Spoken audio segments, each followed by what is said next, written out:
오늘 우리가 함께 살펴볼 본문은 너무 유명한 구절 중에 하나지요. 가이사의 것은 가이사에게, 하나님의 것은 하나님께 바치라. 가이사는 황제를 의미하는 거예요. 황제, 로마의 황제 카이사르.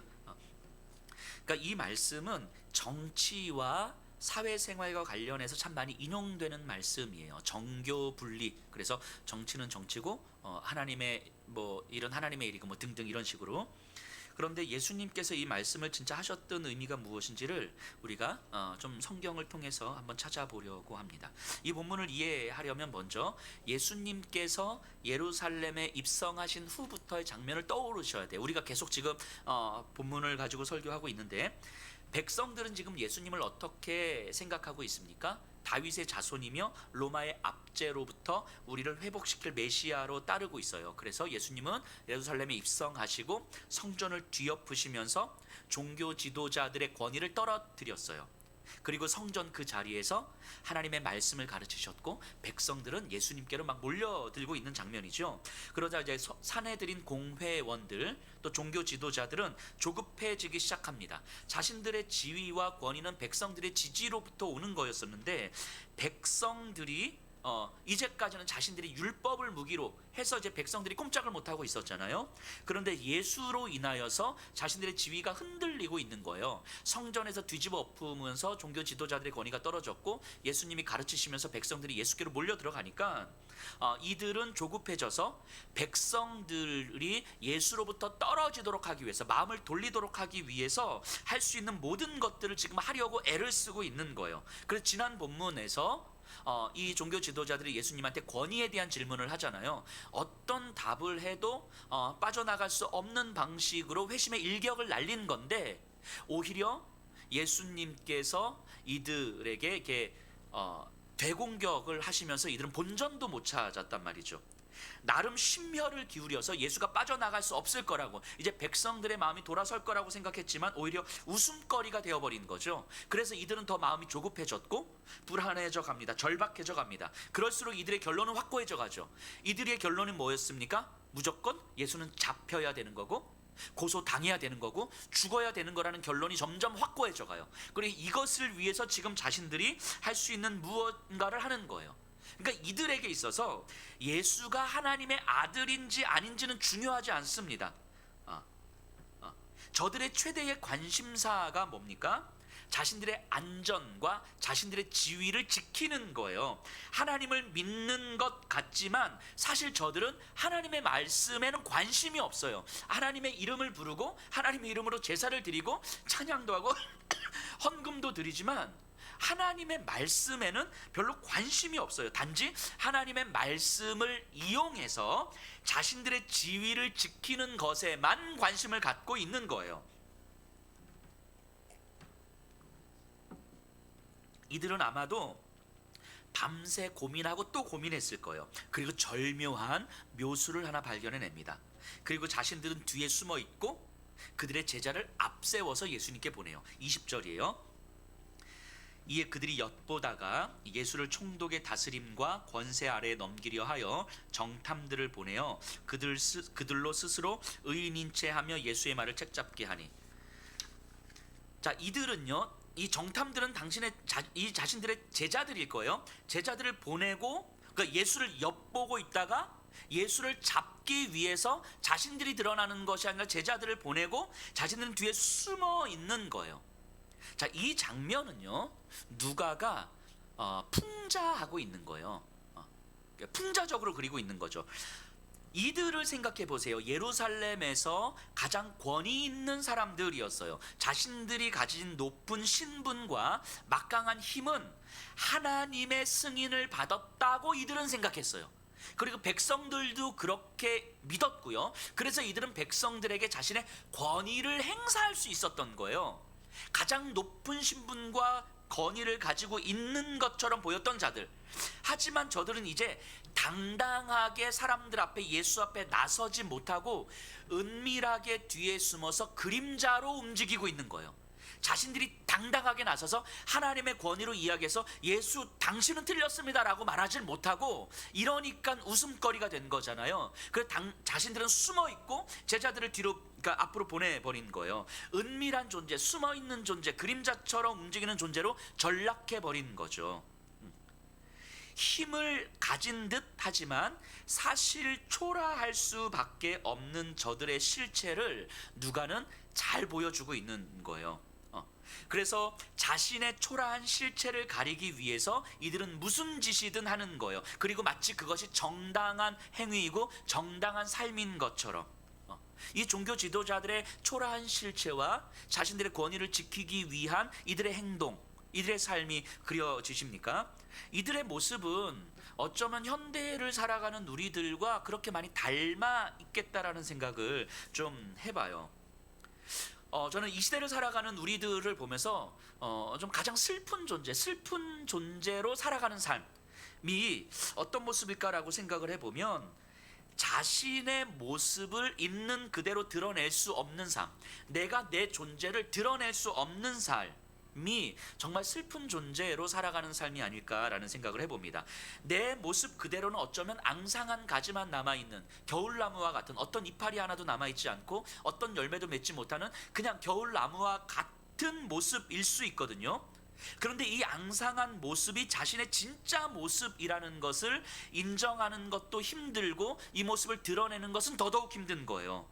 그래서 몸에 이 용이라도 그려가지고 자신을 드러내려고 하잖아요. 그래서 용과 호랑이를 그리신 분들이 목욕탕 가는 걸 그렇게 좋아한대잖아요. 목욕탕 가서 이렇게 딱 이렇게 드러내고 슬픈 거예요. 그렇게밖에 자신을 드러낼 수 없다는 사실이 슬픈 거예요. 좋은 옷으로 자신을 가리고 치장하고 좋은 스펙으로 자신을 쌓으려고 하고 더 많은 돈으로 자신을 드러내려고 하는 거잖아요. 그런 것들이 우리의 삶에 필요하지만 그런 것들이 없으면 자신을 드러낼 수 없다고 여기는 삶, 그런 것들로 나를 설명하지 않고 내 모습을 있는 그대로 앙상한 나무 같은 이 모습 그대로 드러내는 것이 수치스럽다고 여겨지고 자존심 상한다고 여겨지는, 그래서 어떻게 해서라도 그런 것들을 조금이라도 붙잡으려고 내 삶의 모든 시간과 힘을 쏟아붓고 있는 삶이 현대인들의 삶 아닙니까?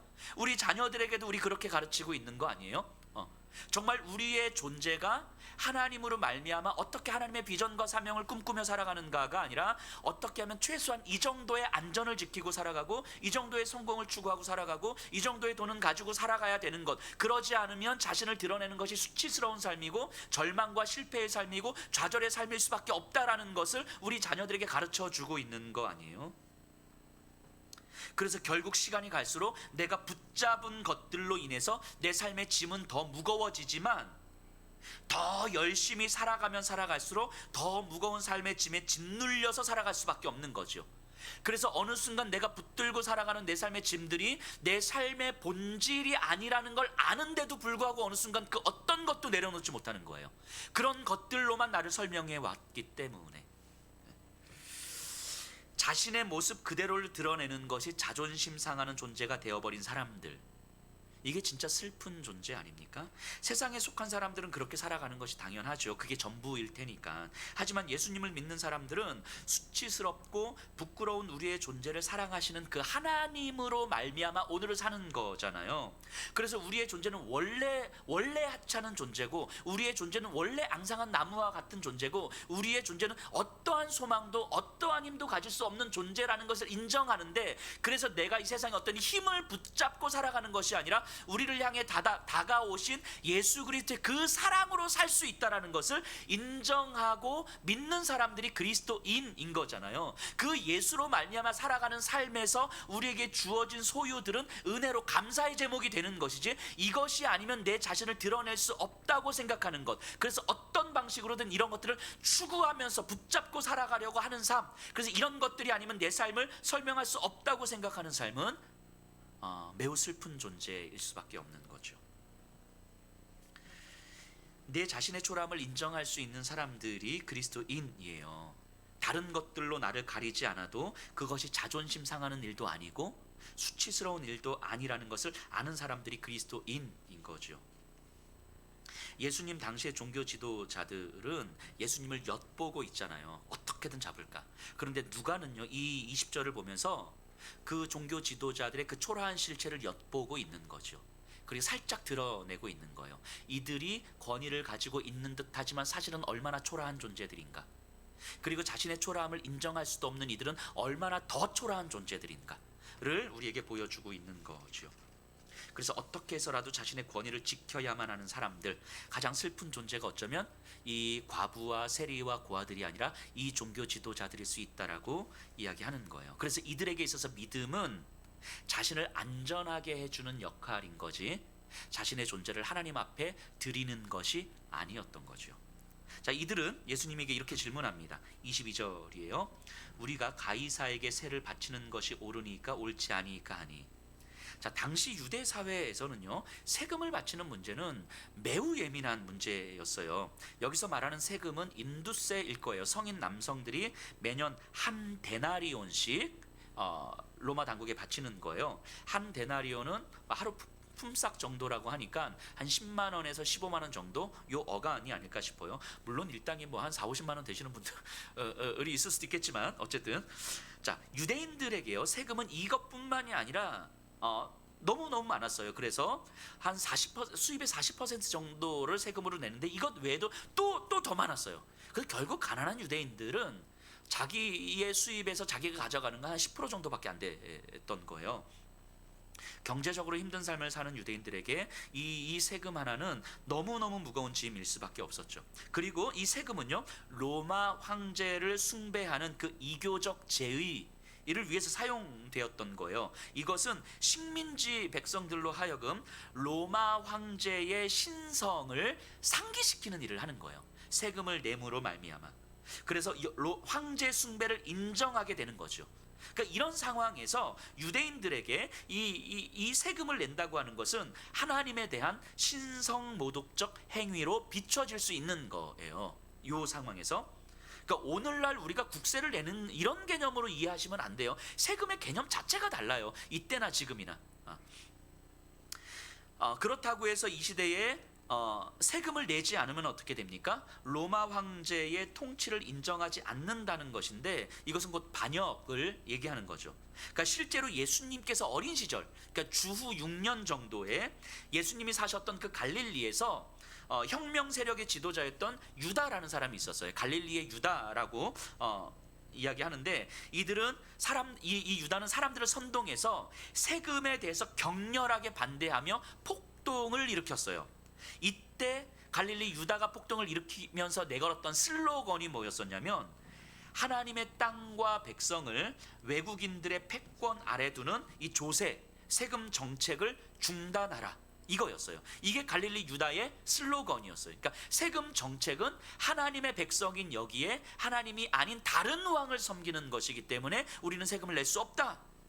그리고 사람들은 선동했고 사람들은 모여들었고, 그리고 그 결국은 비극으로 끝난 거죠. 모두가 다 참형을 당했죠. 유대인들에게 있어서 세금에 대한 반대는 로마에 대한 전쟁이었고, 이것은 메시아께서 이루실 거라고 생각했어요. 그런데 지금 백성들은 예수님을 어떻게 보고 있어요? 로마의 전쟁을 선포할 수 있는 메시아로 여기며 따르고 있잖아요. 이 분위기에서 종교 지도자들은요, 빠져나갈 수 없는 함정을 판 거예요. 만일 여기서 예수님께서 세금을 내면 안 된다라고 이야기하면 백성들은 환호했을 겁니다. 역시 우리 예수님 호산나 다윗의 자손이여 아멘 하고 따랐을 거예요. 하지만 이제 곧 어떻게 됩니까? 이제 곧바로 빌라도 총독에게 고소가 들어가게 될 것이고, 로마법에 따라서 반역죄를 물어서 처벌을 당하게 될 거예요. 그러면 예수를 따르는 대다수의 사람들 중에서 열심당원을 제외한 많은 사람들은 아마도 그 결국이 얼마나 비극적으로 끝날 것을 알기 때문에 예수로부터 등 돌릴 것이고, 소수의 열심당원들은 예수와 함께 비극적인 결말을 맺겠죠. 이게 이제 그려지는 그림인 거예요. 한편 예수께서 세금을 내라고 하면 어떤 일이 벌어집니까? 불을 보듯 뻔하죠. 지금 예수에게 환호하고 있는 이 백성들의 마음이 돌아서는 거죠. 백성들이 예수님에게 실망하는 거예요. 그러면 이건 종교 지도자들이 바라고 있는 바 아닙니까? 그러니까 이들은 질문을 이렇게 하는 거예요. 세금을 바치는 것이 옳습니까? 옳지 않습니까? 낼까요? 말까요? Yes or no? 그러니까 낼 건지 말 건지, 어떻게 어떻게 대답을 하더라도 걸리게 되어 있는 질문을 던지는 거예요. 이지선다형으로. 이 기가 막힌 공격 아닙니까? 어떻게 이런 질문들을 생각해냈을까? 이런 머리로 하나님의 말씀을 연구하면 참 좋았을 것을 잔대를 굴리고 있어요. 이들은 잔머리를 굴리고 있어요. 이 좋은 머리로. 왜 이 좋은 머리로 이들은 이 잔머리를 굴리고 있을까요?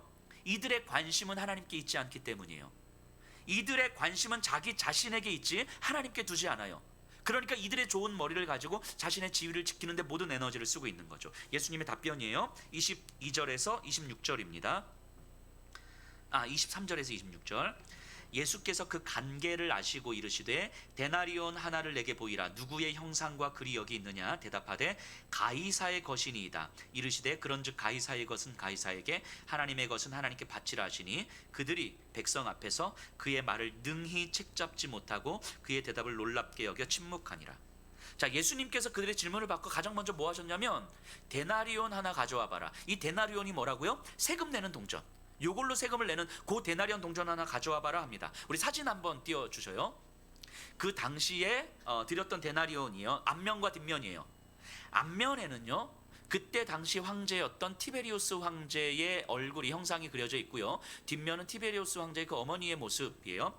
앞에는 그 형상에 글씨가 있는데 티베리우스 카이사르 아우구스투스, 그리고 중간에 생략된 함축적 글씨로 신의 아들 이라는 글씨가 있어요. 이 말은 카이사르, 신의 아들 티베리우스 황제, 이 의미예요. 자, 그러니까 티베리우스 황제의 얼굴을 그려놓고 그 글씨로 이 카이사르, 신의 아들 티베리우스 황제, 이렇게 글자를 새겨놓은 거예요. 그 로마에 있는 그리스도인들, 로마 한가운데서 예수를 믿고 힘들게 살아가는 그리스도인들에게 쓰여진 복음서가 마가복음이거든요. 근데 마가복음 1장 1절이 어떻게 시작하시는지 아십니까? 우리 한글 성경에는 하나님의 아들이라고 돼 있는데 신의 아들 예수 그리스도의 복음의 시작이라, 이렇게 선포해요. 신의 아들 예수 그리스도의 복음의 시작이라. 신의 아들 티베리우스 황제를 믿고 있는 시대에 그 로마 한복판 안에서 신의 아들 예수 그리스도의 복음의 시작이라. 이 선포는 굉장히 혁명적인 선포인 거죠. 그리고 동전 뒷면에 새겨진 이 글씨는요, 폰티펙스 막시무스라는 글인데요, 이거는 뭐냐면 신의 대리자, 그러니까 대제사장이라는 의미예요. 신의 대리자인 황제가 평화를 내리노라. 이 땅의 평화는 신의 대리인이 내리는 것이고 그 신의 대리인은 황제다라는 거예요. 누가는요, 예수님께서 태어나실 때, 그리고 예수님께서 예루살렘에 입성하실 때 뭐라고 이야기하냐면 하늘에서는 영광이요 땅에서는 기뻐하심을 입은 자들 중에서 평화로다. 자, 이 땅의 평화는 누가 이루시는 거냐면 신의 아들이 이루는 거예요. 누가도 그렇게 선포합니다. 그런데 그 신의 아들이 누구라고요? 예수라고 이야기하는 거예요. 그런데 이 데나리온에는 이 땅의 평화는 신의 아들이 이루는 것인데 그 신의 아들은 티베리우스 황제라고 이야기하는 거예요. 고대 세계에서 이 동전은요, 오늘날의 화폐 개념하고는 완전히 달라요. 그거는 완전한 정치적 선전 도구였어요. 백성들과 그 식민지 사람들의 생각을 모으는 그 이데올로기 자체였던 거죠. 그래서 왕이 되자마자 저 티베리우스 황제뿐만이 아니라 그 전에도 후에도 왕이 되고 황제가 되자마자 자신의 형상을 새겨 넣는 동전을 다 만들었던 거예요. 즉, 이 동전을 가지고 있다는 것은 이 사실 자체가 로마 황제의 통치를 인정한다는 것이고, 이 동전으로 세금을 내는 것, 그 세금은 데나리온으로 내는 거예요. 그래서 이 동전으로 세금을 내는 것은 황제 통치에 굴복한다는 의미가 있는 거예요. 이게 데나리온이에요. 그래서 유대인들은 성전에서는 데나리온으로 헌금을 드리지 않아요. 성전패가 따로 있어요. 그래서 데나리온은 환전을 해서 드려야 되는 거예요. 데나리온을 가지고 성전에 들어와서 데나리온을 가지고 성전에서 활동한다는 것 자체는 신성모독적인 것이 되는 거예요. 이게 데나리온이에요. 자, 이제 사진 내려주셔도 됩니다. 자, 예수님은요 23절에 보면 예수께서 그 간계를 아시고, 이 간계라는 말은 꿰뚫어보다라는 의미거든요. 꿰뚫어보다. 그러니까 예수님을 잡으려고 하는 이들의 의도를 아셨다는 의미를 좀 넘어서 있는 거예요. 그들의 의도 그 이면에 있는 그들의 중심에 뭐가 있는지를 보셨다는 거예요. 꿰뚫어 보신 거죠. 그들의 중심에 뭐가 있는지를 보시고 그 중심이 어떻게 지금 이 의도를 만들어내고 있는지를 이야기하는 거죠. 하나님의 이름을 부르고 있고 하나님께 제사를 드리는 자들의 중심에 하나님이 있는지 자기 욕망이 있는지 꿰뚫어 보셨다는 거예요. 자기 욕망이 있기 때문에 저들은 지금 예수님을 잡으려고 하는 거잖아요. 하나님을 믿는다고 하는 자들의 그 중심을 꿰뚫어 보시는 예수님을 보여주고 있는 거죠. 자, 예수님이 데나리온 하나를 가지고 오라고 하십니다. 그리고 그들은 그 자리에서 데나리온을 드려요. 자, 지금 예수님이 있는 곳이 어디입니까? 성전이에요. 성전에서 사람들에게 말씀을 나누고 있고 가르치고 있는 거예요. 그리고 성전에서 이들이 예수님을 책잡으려고 하는 거거든요. 데나리온 가지고 와봐라. 너희들이 세금 내는 그 동전 가지고 와봐라 라고 했는데 그 자리에서 데나리온을 주는 거예요. 이들은요 성전에 데나리온을 가지고 들어와 있는 거잖아요. 저들은 데나리온을 가지고 있는 것이 너무 자연스러운 상태인 거죠. 이들이 헌금은 드리려고 데나리온을 성전 폐와 바꾸려고 데나리온을 가지고 있는 게 아니잖아요. 그런데도 데나리온을 가지고 성전에 들어와 있는데 이것이 너무 자연스러운 거예요. 이것이 너무 전혀 이상하지 않아요. 하나님을 믿는 이들이, 하나님이 유일하신 한 분 하나님이라고 생각하는 이들이, 그래서 하나님의 율법으로 백성을 가르치고 백성들에게 권위를 세우고 있는 이들이, 제사를 드리는 이들이 로마 황제의 통치와 로마 황제 숭배를 인정하는 이 데나리온을 가지고 성전을 거니는 것이 전혀 이상하지 않아요. 이들에게. 이게 이들의 실체라고 이야기하는 거죠. 그래서 예수님이 그들에게 말씀하시는 거예요. 이 동전에 누구의 형상과 글이 있느냐? 형상과 글에 대한 이야기를 하죠. 이 질문을 다시 말하면 이 동전이 말하는 바가 무엇이냐? 이거 물어보는 거예요. 누가 신의 아들인가? 누가 이 땅에 평화를 주는가? 이 질문 던지는 거예요. 이 형상과 글이 이 누구의 것이냐라고 하는 건 누가 신의 아들이고 누가 평화를 주는가? 이들의 대답은 가이사입니다. 이렇게 이야기한 거예요. 그리고 예수님이 바로 말씀하시는데요. 이 가이사의 것은 가이사에게, 이 문장을 헬라어의 문장의 의도를 좀 살려서 해석을 하면 이렇습니다. 이 가이사의 것입니다라고 대답한 다음에 예수님께서 그렇다면 너희는, 2인칭으로 명확하게, 2인칭 목소리로 명확하게 설명하고 있습니다. 너희는 가이사의 것은 가이사에게 돌려주어라. 여기서 하나님께 바치라, 이 바치라라는 말은 돌려주다라는 의미예요. 가이사에게도 걸려있고 하나님께도 걸려있는 거예요. 그러니까 가이사의 것은 가이사에게 돌려주어라. 그리고 하나님의 것은 하나님께로 다시 돌려놓아라. 요 얘기인 거예요. 이 의도를 좀 살려서 해석하면. 그런데 이 말이 언뜻 보기에는 이게 무슨 말이지? 라는 생각이 드는데, 이 말씀을 듣고 있던 사람들의 반응은요 너무 분명했습니다. 그 말씀을 듣고 어떤 책 잡을 것도 못 느꼈고 그 말의 권위를 느꼈다는 거예요. 그러니까 그 예수님의 말씀이 어떤 의미인지 이들은 분명히 알았을 거라는 거예요.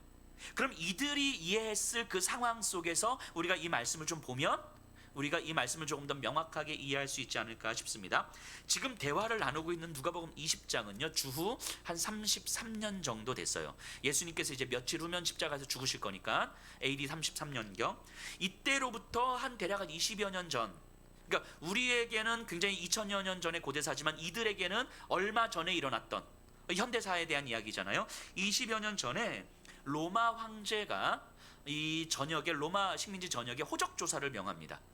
이 유대 사회에서도 마찬가지겠고요. 호적 조사를 한다는 것 자체가 세금을 부과하는 것이고, 세금을 부과하는 것 자체가 로마 황제를 숭배하는 것을 인정하는 행위라고 했잖아요. 그때 바리새인들, 그러니까 지금 예수님에게 이야기하는 바리새인들의 아버지 또는 할아버지 정도 되는 거겠죠. 뭐 큰아버지 정도? 요런 때 요 바리새인들이 로마 황제의 호적 조사에 대해서 어떻게 반응하냐면, 우리의 왕은 하나님이신데 어찌 로마 황제를 우리의 신으로 섬길 수 있겠는가 하면서 로마 황제의 세금 조사, 호적 조사에 대해서 저항을 합니다. 이 바리새인들이. 그 저항으로 인해서 2000여 명의 바리새인들이 십자가에 달려서 처형을 당해요. 이런 사건 전후에도 바리새인들은요, 성전이 황제의 탐욕으로 인해서 더럽혀지고 이교적 장소로 변질되는 것을 막기 위해서 성전을 지키기 위해서 목숨을 걸었어요. 이때 바리새인들은요, 하나님의 성전을 다른 것들로 채우는 것을 가만히 지켜보지 않았습니다.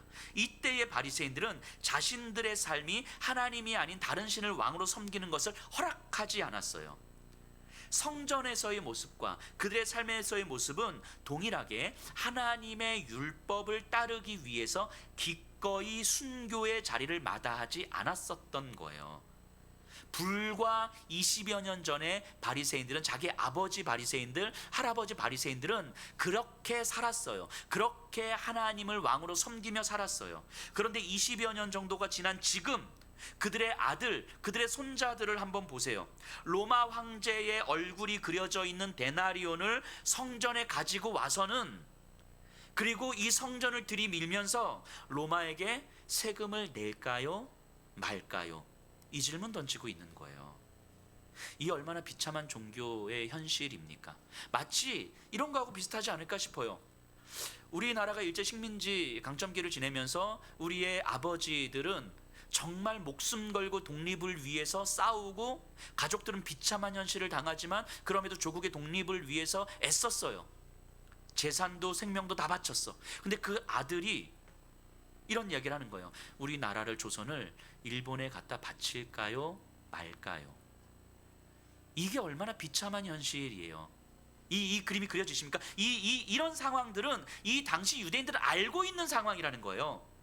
이 상황. 그럼 불과 20여 년이 지나기도 전에 이 세금으로 인하여서 성전을 지켰고 그들의 삶을 지켰던, 목숨으로 지켰던 자신의 아버지들이 의 역사를 가지고 있는 이들이 로마 황제로부터 세금을 거둘 수 있는 권한을 위임받아서, 사내들인 공회가 그것을 위임받아서 이 성전을 로마 황제의 것으로 채우고 자기들의 삶을, 이 이스라엘 유대 민족을 자기들의 로마 황제로 채우고 있는 이들이 지금 예수님에게 와서 세금을 낼까요?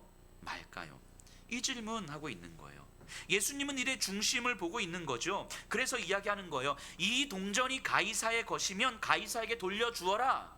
하지만 이 성전이 하나님의 것이면 하나님께로 돌려주어라, 이렇게 이야기하는 거예요.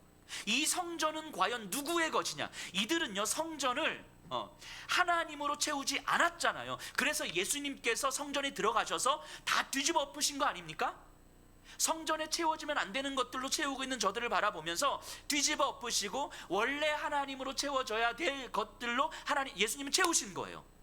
이들은 성전에서 하나님의 것을 하나님께 되돌려 주지 않았었어요. 지난 시간에 포도원 악한 농부 비유에서 이야기했던 것처럼 농부들이 주인에게 돌려줘야 되는 것들을 안 돌려줬잖아요.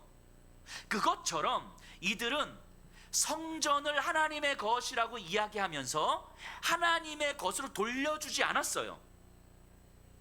예수님은 이들에게 이야기하는 거예요.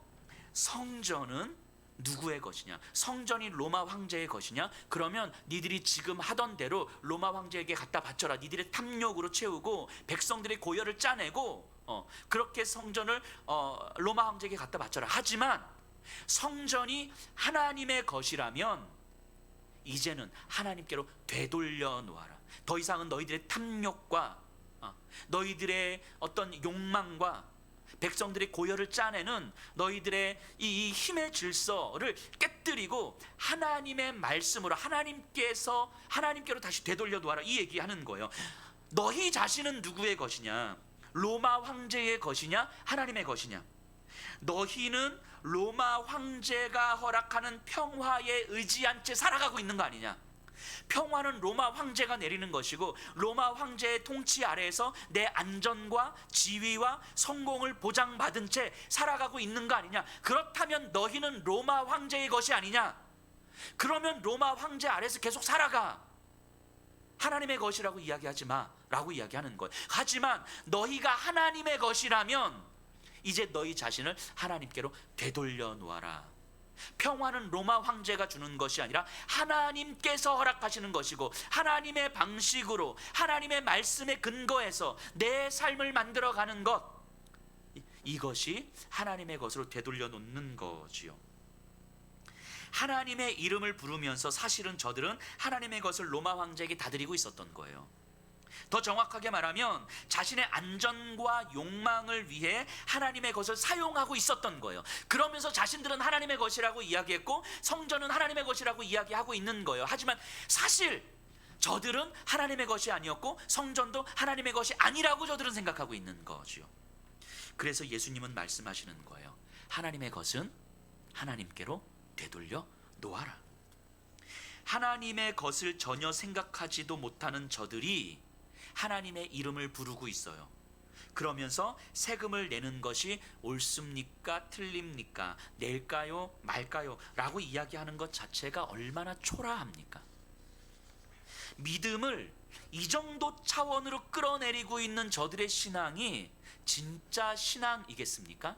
하나님의 이름을 믿고 하나님의 이름을 부리고 예배를 드리지만 우리의 관심은 여전히 내 안전이고 내 안전을 위해서 이것을 해야 됩니까? 저것을 해야 됩니까? 라고 묻고 있는 이 신앙이 이게 신앙이겠냔 말이죠. 저들의 삶은 여전히 로마 황제에게 의지하는 삶을 살면서도 삶의 가치는 전혀 변화되지 않아요. 여전히 하나님을 믿는다고 이야기하면서도 저들의 관심은 여전히 내 안전과 지위가 어떻게 보장되느냐에 있어요.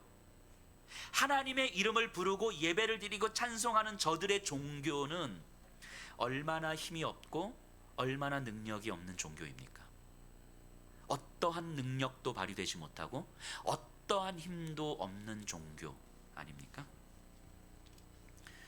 저들의 조상들은 하나님의 이름을 부르기 위해서 자신들의 목숨을 걸었잖아요. 그런데 지금 이들은 안전한 삶에 자신을 맡기면서 하나님의 이름을 부르고 있는 거예요. 예수님은 이들의 중심을 찌르고 있는 거죠. 너희들의 중심에 과연 뭐가 있느냐? 너희들은 가이사의 것이냐? 하나님의 것이냐?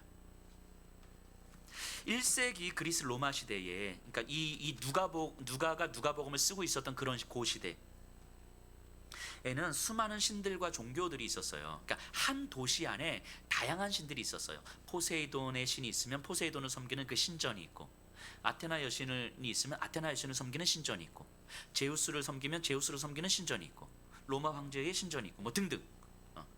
그런데 그리스 로마의 종교의 특징은요, 시인들이 신을 섬기는 사람들에게 삶의 태도의 변화를 요구하지 않아요. 도덕적 삶에 대해서 요구하지 않아요. 왜 그럴까요? 이 신들 자체가 도덕적이지 않기 때문이에요. 그리스 로마 신화를 한번 보세요. 완전 불륜의 천국 아닙니까? 불륜의 천국이고, 이들은 뭐 어떤 도덕적 가치 이런 거 없어요. 그냥 힘만 있는 거예요. 힘만. 자신의 기분에 따라 사람들을 죽이기도 하고 살리기도 해요. 이런. 그러니까요, 이 신들은요, 신전에서 자신들을 섬기는 사람들에게 축복을 주지만 신전을 나가는 순간 이들의 종교는 어떤 영향력도 끼치지 않습니다. 이게 그리스 로마 종교의 특징이에요. 그래서 신전을 나가는 순간 이들은 로마 황제가 주는 평화의 질서 안에서 안전과 성공을 위해서 살아가는 거예요. 그러니까 사람들의 삶이 똑같죠. 성공을 추구하는 삶, 성공과 안전을 지키는 것이 삶의 최우선순위가 되는 거예요. 그것을 위해서 때로는 거짓말도 하고 배신도 하고 자신의 쾌락을 위해서 성적인 물러남도 스스럼 없는 거예요. 그렇게 안전한 삶을 살면 황제의 은혜요, 신의 축복이라고 생각하는 거죠. 그러니까 가난하고 힘없는 삶은 은혜가 없는 삶이고 신의 저주를 받은 삶인 거예요. 그 당시의 사람들은 그 가난과 신의 저주를 연결시키는 거예요. 그러니까 당연히 가난한 자들을 도와주는 것은 수치스러운 일인 거예요. 신의 저주를 받은 자들과 함께 살아간다는 의미이기 때문에 수치스러운 거예요. 가난한 자들은 짓밟고 억누르는 게 맞는 거예요. 저들은 먹을 것이 없으면 굶어 죽는 게 맞는 거라고요. 내가 가난한 자가 되면 내가 저주받은 존재라는 사실이 받아들여지는 거예요. 그러니까 내가 좀 더 부유하고 힘을 가지고 있는 것이 신의 축복을 받는 길이고, 어떻게 해서든 내가 배신을 하든 거짓말을 하든 누군가를 짓밟든 내가 그 안전과 욕망을 추구하는 것이 황제의 은혜고 신의 축복이 되는 거예요. 그런 시대의 사람들이에요. 그들이 믿고 있는 그 종교는 그들이 이런 삶을 살아가는 데 있어서 전혀 어떤 영향력도 끼치지 않습니다. 이들은 그냥 이렇게 살아가는 거고, 신전에서 그들은 신을 섬기면 되는 거예요. 이들에게 있어서 종교는 신전에서 하는 행위, 였지 종교로 인해서 삶이 변하거나 삶의 가치가 바뀌는 일은 없어요. 그러니까 사람들이 그 삶을 보고서는 저 사람이 어떤 종교를 가지고 있고 어떤 신을 섬기는지는 절대 모릅니다.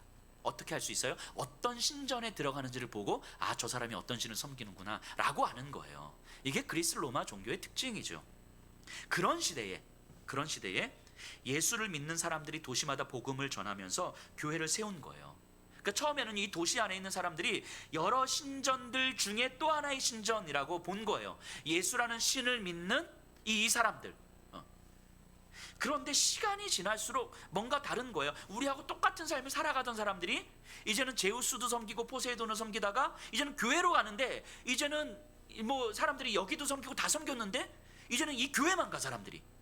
그 교회에서 열심히 예배 드리고 교회에서 나왔는데 이들이 그전과는 좀 달라지는 거예요. 내 성공을 위해서 누군가를 짓밟는 삶이 사실은 너무 자연스러운 삶이었는데 누군가를 짓밟지 않기 위해서 성공을 포기하더라는 거예요. 조금 더 성적 쾌락과 또는 자신의 안전을 지키기 위해서 누군가의 거짓말도 하고 배신도 했었는데 이제는 자신의 쾌락을 위해서, 자신의 안전을 위해서 누군가를 배신하는 삶을 살지 않더라는 거예요. 가난한 자들을 돌보아 주는 것이 수치스러운 일이었는데 그 수치스러운 일을 마다하지 않고 하더라는 거예요. 예전에 제우스 신전을 들어갔을 때 안 그랬거든요. 이 사람이 아테나 여신의 신전을 들어갔을 때 안 그랬는데 교회를 다니고 예수라는 신을 섬기면서 시간이 지나니까 그 사람들의 삶이 바뀌더라는 거예요. 분명히 더 안전한 삶이 있는데 교회를 다니기 시작하면서 더 불안한 삶을 살더라는 거예요. 그래서 예수를 믿는 건 좋은데 그건 교회에서 믿는 것이고 당신의 생활에서는 로마 황제를 의지하여 살아야지 라고 이야기를 해도 교회 다니는 사람들은 안 듣는 거예요. 그 사람들의 말을 안 들어. 자신들은 황제가 아니라 예수를 의지하여 살아가는 것이 더 기쁘다는 거예요. 이웃들이 볼 때는 더 불안하고 힘든 삶인 거죠. 좀 멍청한 것들인 거예요. 그래서 그리스도인이라는 말이 처음에 등장했을 때는 이거는 모욕적인 언어였어요. 사람들을 무시하고 굳이 뭐 조선 땅에 따지면 저 예수쟁이들 이런 느낌보다 조금 더 모욕적인 언어가 그리스도인, 크리스찬이라는 말이었어요. 이 크리스찬이라는 말을 들으면서 모욕과 수치를 받으면서 이들은 그 도시에 있는 사람들과는 다른 방식의 삶으로 살더라는 거예요. 그래서 그 도시 안에서 좋은 의미든 나쁜 의미든 저 사람들이 살아가는 모습을 보면 쟤네들은 그리스도인이야, 이걸 알게 되는 거예요. 다른 사람들은 신전에 들어가는 모습을 봐야 아는데 그리스도인들은 그 살아가는 모습을 보면서 아는 거예요. 이게 당시에 1세기 그리스 로마 종교 시대의 교회였어요. 교회가 다른 신전들과 다른 점, 예수를 믿는 사람들과 다른 신을 믿는 사람들의 차이점이 바로 그들의 삶의 태도와 방식과 가치에서 나타난 거죠. 그런데 교회 안에는 이전에 다른 신을 섬기던 방식으로 교회를 다니는 사람들도 꽤 많았던 것 같아요.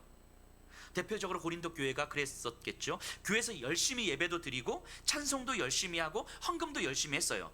그리고 여전히 교회 바깥에 나와서는 로마 황제가 주는 평화에 의지해서 살아가는 사람들이 있었어요. 그들의 삶은 여전히 안전과 성공이 가장 큰 가치였고 가난한 자들을 무시하는 사람들이 있었고 자신의 것을 나누어 주지 않는 사람들이 많았고 자신의 성공을 위해서 거짓말하고 배신하는 사람들도 많았고 자신의 쾌락을 위해서 성적인 탐욕에 빠져 있는 사람들도 많았어요. 그런데 그것은 그 시대 도시에서 누구나 다 행했던 삶이기 때문에 전혀 이상하지 않은, 교회를 다니면서 이전의 삶과 똑같이 세상 사람들하고 똑같이 살아갔던 사람들이 있었던 거죠. 삶의 태도가 전혀 바뀌지 않는 사람들.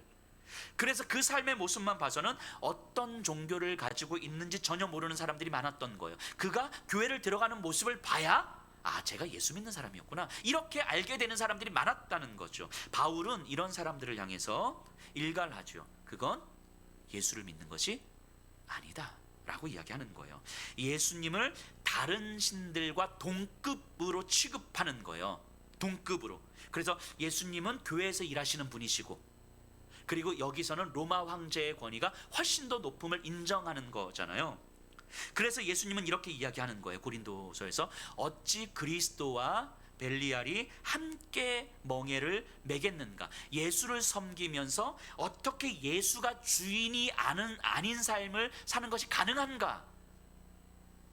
바울은 이렇게 이야기하는 거예요. 이런 사람들을 바라보면서 누가복음을 기록하고 있는 이 누가는요, 이 바울의 외침을 누구보다도 잘 알고 있었던 사람이죠. 왜냐하면 바울과 함께 전도 여행을 다녔던 사람이니까. 그러니까 당시 교회 안에 있으면서 삶의 가치가 전혀 변화하지 않는 사람들을 누가는 너무 많이 보는 거예요. 예수님을 다른 신들처럼 섬기면서 교회 안에서 일하시는 분으로 예수님을 여기면서 사는 사람들을 너무 많이 본 거예요. 바울이 이야기했던 것처럼 그리스도와 벨리알이 함께 내 안에서 예수님도 다른 신도 나와 함께 일하실 수 있다고 믿고 살아가는 사람들이 그 시대에 너무 많았던 거예요. 그래서 누가는 확신한 거죠. 그런 사람들은 예수님의 이름을 부르면서도 로마 황제를 믿고 자신의 욕망을 믿는 사람인 거예요. 그런 사람들에게 누가가 이야기하는 거예요. 당신들의 교회는 로마 황제의 것입니까? 하나님의 것입니까? 당신들은 로마 황제의 것입니까? 하나님의 것입니까? 도대체 당신들의 삶의 주인은 하나님이 맞습니까? 하나님이 맞다면 이제는 하나님의 것은 하나님께로 되돌려 놓으십시오. 당신들의 가치의 중심을 차지하고 있는 그 안전과 욕망은 결국 로마 황제의 것임을 인정하는 것이라면 당신들의 그 초라한 삶, 초라한 실체, 하지만 그럼에도 불구하고 당신들을 찾아오신 예수 그리스도로 말미암아 당신들이 살 수 있다는 것을 믿음으로 고백하기 때문에 여러분들의 삶은 삶의 힘을 끌어안는 방식의 삶이 아니라 예수의 십자가를 의지하는 방식으로 가는 것, 이것이 하나님의 것을 하나님께로 되돌리는 것인데, 당신들이 하나님의 것이라면 하나님께로 이제는 되돌려 놓으십시오, 이렇게 이야기하는 거예요. 예수님께서 당시 종교 지도자들에게 하셨던 말씀은 누가의 성도들에게도 여전히 유효했던 거예요. 예수님을 믿는다고 하면서 그 삶의 가치와 방식은 여전히 그대로인 삶을 향한 강한 외침인 거죠. 도대체 당신은 누구의 것입니까? 누구에게 기대어 살아가고 있는 것입니까? 당신이 세상의 것이라면 안전과 힘으로 살아가십시오. 오케이. 당신이 하나님의 것이라면 이제는 당신 자신을 하나님께로 돌려주십시오. 당신들의 교회가 하나님의 것이라면 이제는 하나님께로 돌려주십시오. 교회를 채우고 있는 탐욕과 욕망과 개인주의, 게으름, 무관심, 이런 것들은 세상으로 돌려주고 교회는 하나님께로 되돌려 놓으십시오, 이렇게 외치고 있는 거죠. 그리고 오늘 우리에게도 여전히 유효한 말씀 아닙니까? 여러분들 자신은 과연 누구의 것입니까? 여러분들 자녀는 누구의 것입니까? 여러분들의 자녀가 세상의 것이라고 생각하신다면 안전과 욕망과 성공을 가르치면서 사시면 돼요. 그냥 그렇게 사세요, 그냥. 하지만 여러분들의 자녀가 하나님의 것이라고 믿는다면 내 자녀들에 대해서 조급함과 욕심으로 대하고 있다는 것에 대해서 진지하게 질문 던져봐야 되는 거예요. 왜 우리는 하나님의 것이라고 믿으면서도 내 자녀를 대할 때 조급함으로 대하고 불안함으로 대하고 두려움으로 대하고 있느냐 하는 거죠. 우리 자녀들이 하나님의 것이라면 우리 자녀들이 이 세상에서 안전과 어떤 지위와 성공으로 살아가는 것이 아니라 우리 아이를 찾아오셔서 우리 아이의 존재를 바꾸어내시고 하나님의 손에 붙들려서 살아갈 우리 아이의 삶의 비전에 대해서, 삶의 사명에 대해서, 이 아이를 통해서, 이 존재를 통해서 어떻게 이 힘이 중심이 되는 이 세상에서 그리스도의 십자가의 은혜를 드러내는 삶을 살게 할 것인가를 이야기하고 보여주어야 하는 거잖아요. 과연 우리의 자녀는 세상의 것입니까? 하나님의 것입니까? 우리의 가정은 세상의 것입니까? 하나님의 것입니까? 왜 우리의 가정을 하나님의 것이라고 이야기하면서 돈에 대한 두려움과 건강에 대한 불안함으로 가정을 채우고 있습니까? 어떤 문제만 발생하면 왜 이 문제를 통해서 하나님께서 우리에게 하실 일을 기대하기보다는 이 문제가 빨리 해결해야만 된다고 생각을 하세요? 왜 우리 가정은 어떤 문제도 없이 안전해야만 된다고 생각하십니까? 어젯밤에 편안하게 주무셨잖아요. 하지만 우크라이나 땅에는요, 정말 잠 못 이루고 정말 밤새 가슴 찢으면서 아파하는 자들이 있잖아요. 그럼 편안하게 잠을 자는 것이 우리에게 감사의 이유가 되겠습니까? 잠을 자지 말라는 것이 아니라 이것 편안하게 잠을 자게 해주셔서 감사합니다가 아니라 저들의 아픔에 동참하지 못함을 하나님 앞에 회개할 수 있어야 되는 거잖아요. 이게 그리스도인 아닙니까? 우리 가정의 감사가 우리가 안전해서 감사하고 우리가 평안해서 감사하고 우리의 가정에 아무 문제가 없어서 감사하다면 그건 세상의 것이라는 의미 아니에요? 우리 가정이 세상의 것입니까? 하나님의 것입니까? 여러분들의 삶의 가치, 여러분들의 가정의 가치, 자녀들에게 바라는 삶의 가치가 예수를 믿으면서 달라지고 있습니까? 이제 신앙을 시작하시는 분들은 여전히 세상의 가치 안에서 이렇게 살아가실 수 있어야 하지만, 적어도 우리가 예수를 믿은 지 10년이 됐고 15년이 됐고 20년 30년이 됐다면, 적어도 우리 안에 예수를 주로 고백하고 우리의 삶이, 가정이, 자녀가, 내 직장이, 내 모든 것이 하나님의 것이라고 이제까지 우리가 20, 30년 동안 고백해 왔다면, 우리의 삶 안에 변화된 그 삶의 가치들이, 그래서 세상이 볼 때에는 더 안전한 삶이 있는 것 같음에도 불구하고 멍청해 보이고 답답해 보이는 삶이지만, 그럼에도 불구하고 그 삶의 중심에 예수님이 있어서, 예수를 따르는 삶이 있어서 기쁘다고 고백할 수 있는 눈물 어린 고백이 우리에게 있습니까? 어쩌면 이 설교를 준비하면서 이런 고민들을 되게 많이 했어요. 저는 저희 교회 성도님들을 진짜 완전 좋아해요. 진짜 완전 좋아하고 대단하다는 생각이 들어요. 끊임없이 몸부림치면서 살아가는 그 모습이 참 존경스럽고 대단합니다. 근데 또 한편으로 생각해 보면, 우리가 이 오랜 시간을 신앙생활 함에도 불구하고 어떤 상황과 특정한 문제 앞에 딱 부딪히면 믿음이 아닌 원래 우리들의 모습이 금방 튀어나오는 우리들의 삶의 모습들을 종종 보게 되거든요. 왜 이 오랜 시간을 신앙생활 하면서도 우리의 삶의 가치가, 근본적 가치가 우리의 구체적인 일상 속에서 이렇게 잘 변화되지 않는가, 이런 고민들을 참 많이 하게 되는 것 같아요. 그런데 제 결론은 뭐냐면, 목사들이 변화되지 않기 때문에, 변화되지 않는 목사가 이야기하니까 사실은 성도님들이 변화되지 않는 거 아닌가라는 생각들을 좀 해보게 됐어요. 그래서 어제 교육자 모임 때 자기 반성의 시간을 가지면서 목사들이 진짜 안 변하는구나 라는 생각을 하게 됐어요.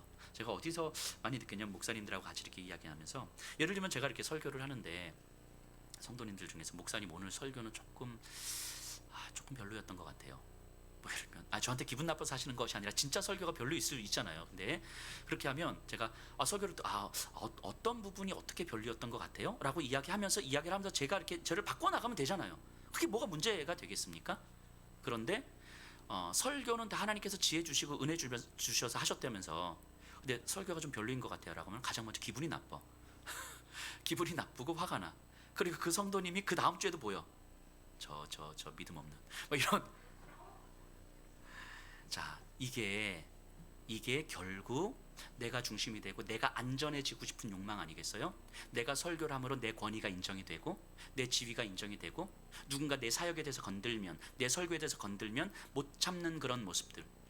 우리가 성도님들에게, 목회자들이 성도님들에게 우리의 삶의 고난과 문제를 하나님께 맡겨야 됩니다라고 이야기하지만, 사실은 내 설교조차 하나님께 맡기지 못하고 내 사역조차 하나님께 맡기지 못하는 것이 우리 목회자들의 현실이겠다라는 생각을 하게 됐어요. 그래서 제가 통렬하게 반성을 하고 있습니다. 설교에 대해서 별로라고 생각하시면 언제든지 연락하세요. 목사님 오늘 별로였어요. 대신 육하 원칙에 따라서 근거와 논리를 가지고 이야기를 해주시기 바랍니다. 목회자들이 목회를 한다는 이유로 자신의 삶의 목회적 행위는 끊임없이 하지만 내 삶의 가치가 변화되지 않는 모습들이 우리에게는 너무 많을 수 있겠다 싶은 생각이 들어요. 그게 고스란히 우리 성도님들에게도 드러나겠다는 거죠. 종교적 행위는 우리가 끊임없이 많이 하지만 우리 안에 근본적 삶의 가치가 변화되지 않은 채 우리는 하나님의 이름을 부를 수도 있겠다라는 생각을 좀 해보게 됩니다. 그래서 진지하게 제 자신에게도 질문 던져보는 거예요. 진지하게 우리 성도님들에게도 질문 던지는 겁니다. 이제는 더 이상 머뭇거리지 않으면서 하나님의 것을 하나님께로 되돌려 놓아야 하는 거 아니겠습니까? 우리의 마음 깊은 곳을 들여다보시고 꿰뚫고 들어오시는 예수님께서 우리의 중심을 보시면서 말씀하시는 거예요. 너의 중심은, 너는 가이사의 것이냐 하나님의 것이냐, 너의 가정과 자녀는 가이사의 것이냐 하나님의 것이냐, 꿰뚫어 보시면서 이야기하시는 거예요. 그리고 이제 하나님의 것은 이제는 하나님께로 되돌려 놓아야 하지 않겠는가 라고 질문하고 있는 거 아니겠습니까? 오늘 말씀 후 찬양이 찬송가 535장이에요. 주 예수 대문 밖에라는 찬송이거든요. 이 찬송은 윌리엄 하우 신부님이신데 쓰신 노래예요. 이 하우 신부님은 진짜 장래가 촉망받는 신학자의 목회자였어요. 그런데 어느 날 빈민, 자신의 편안한 삶과 대조되는 그 빈민가의 사람들을 보게 된 거죠. 그러면서 자기도 모르게 이런 고백이 나온 거예요. 아, 저들처럼 저렇게 살지 않게 해주셔서 감사합니다. 내 삶을 이렇게 살게 해주셔서 감사합니다 라고 고백을 하고 나서 이것이 감사의 고백이 되는 자신이 너무너무 수치스럽게 여겨진 거예요. 이게 감사의 고백이 되나? 내가 믿는 예수는 그럼 1세기 그리스 로마의 그 종교들의 그 신들과 똑같은 거 아닌가? 나를 안전하게 만들어주고 나를 좀 더 편안하게 만들어주고 나를 저 비참한 사람들 같지 않게 해주셔서 감사하다는 고백이 나도 모르게 자연스럽게 나오는 걸 보니까 나에게 예수는 그리스 로마 시대의 종교에서의 그 신들하고 똑같은 신일 수밖에 없겠구나. 자기가 너무 초라해지는 거예요. 자기가 너무 수치스러운 거예요. 예수를 믿고 있다는 생각 자체가 너무 수치스럽고 너무 창피한 거예요. 이 하우 신부님이. 그러면서 자신의 모든 것들을 내려놓고 빈민가로 들어가서 평생을 그들과 함께 삽니다. 하우 신부님은요, 돈을 가지지 말라는 게 아니었어요. 하지만 돈을 하나님의 것으로 되돌려 놓지 못하는 삶에 대한 회개, 내 마음 깊은 곳에 있는 것들을 하나님의 것으로 되돌려 놓지 못하는 삶에 대한 회개를 하고 있는 거예요. 그래서 쓴 고백이 이 535장 주 예수 대문 밖에거든요. 저는 지난 한 주간 동안 이 찬송을 계속 들으면서 묵상을 했거든요. 듣고 또 듣고. 그러면서 제가 정말 얼마나 마음이 아팠는지 몰라요. 한 그리스도인으로서 또 목사로서 이게 제 자신을 보는 것 같아서 너무너무 마음이 아프고 정말 도대체 어떻게 주체할 수 없는 그 마음에 이 격동이 제 안에 좀 있었던 것 같아요. 주 예수 대문 밖에 기다려 섰으나 단단히 잠가두니 못 들어오시네. 나 주를 믿노라고 그 이름 부르나 문 밖에 세워두니 참 나의 수치라. 나 주를 믿노라고 그 이름 부르나 문 밖에 세워두니 참 나의 수치라. 이게 저의 고백 같은 거예요. 얼마나 수치스럽고 얼마나 창피하고 얼마나 초라해졌는지, 이런 수치스러운 믿음을 가지고 살아가면서 어떻게 능력 있는 믿음과 종교를 이야기할 수 있겠습니까?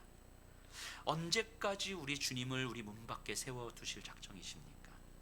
언제까지 하나님의 것을 하나님께로 되돌리지 않을 것입니까? 도대체 언제까지 그러실 겁니까? 그것이 주님 앞에서 얼마나 수치스러운 일인지 이제 우리 알아야 하는 것 아니겠습니까? 이제는 하나님의 것을 하나님께로 되돌려 놓으셔야 해요. 하나님의 것인 우리 자신을 하나님께로 되돌려 놓으셔야 해요. 하나님의 것인 우리의 자녀를 하나님께로 되돌려 놓으셔야 해요. 하나님의 것인 우리의 가정을, 우리의 돈을, 우리의 삶을, 우리의 감정을, 우리의 생각들을 하나님께로 되돌려 놓으셔야 합니다. 그리고 하나님께서 하시는 그 일들이 진짜 우리에게 소망이 돼서 앙상한 겨울나무처럼 초라한 모습인 나를 드러내는 것이 더 이상 수치스럽지 않고, 이런 나를 통해서 하실 그 하나님의 일이 우리의 삶의 소망이 되는 그 삶이 기독교, 그리스도인, 복음 아니겠습니까? 우리 다 같이 일어나셔